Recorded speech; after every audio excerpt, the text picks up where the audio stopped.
có thấy luôn đấy, cái máy nó đấy. Cái đấy.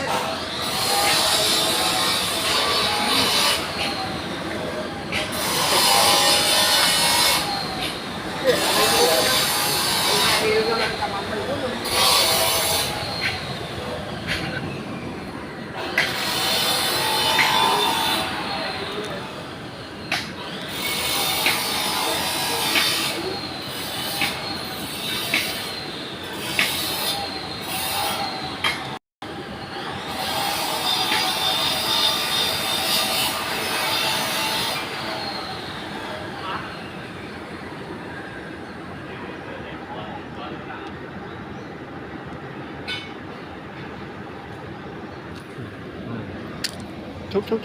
Ê. Chúc. Ê.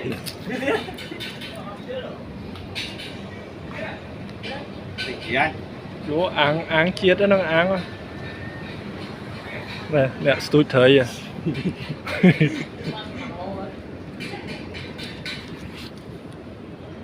Chơi tiết à.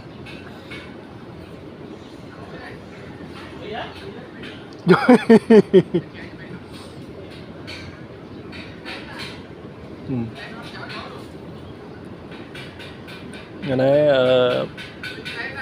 mà thực ra bên tay mà tôi thấy khai mà năng muối tiết à.